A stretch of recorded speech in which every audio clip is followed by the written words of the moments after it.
Am I audible? Yeah. Oh, this may not do anything. It's just to awe the reader. I was told that Frank Lloyd Wright, when he designed this building, which I think is a masterpiece, but it had one defect, that he detested painting and wished to overawe it by his architecture. And I don't know what he thought of poetry, but it's rather an awe-inspiring place to speak from. And if I seem rather disorganized, it's due to the architecture and expresses my admiration of the architecture.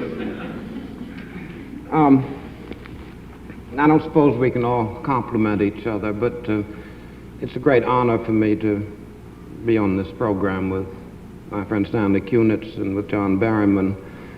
And I want to say a word about Mr. Berryman's poetry that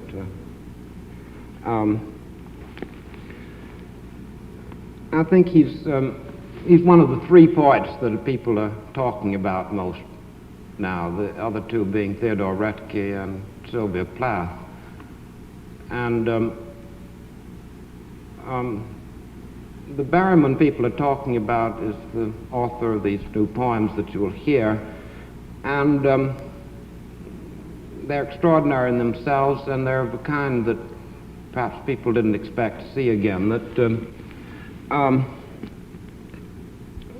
They're extremely, I think it's right to say that they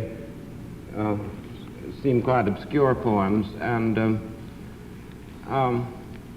they've revived, I think, obscure poetry at a time when people felt that was finished.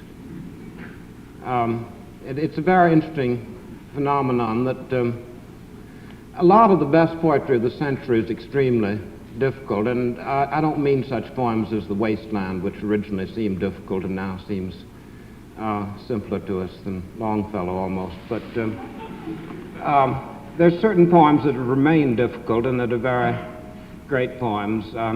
Thinking of things like the Atlantis section in Hart Crane's Bridge, or the poems of William Empson, or a great number of the poems of Dylan Thomas.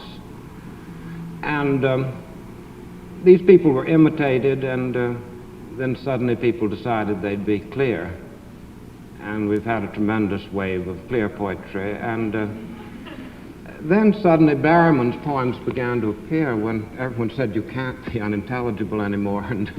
And they made all the clear poetry seem very tired.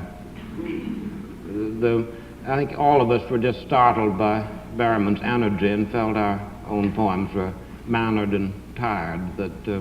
That's what knocked everybody over.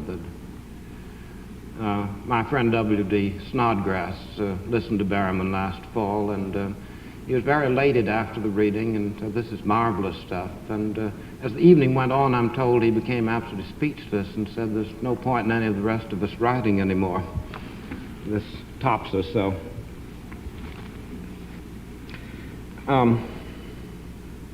Well, I just wanted to express my admiration and the pleasure I have of reading with John.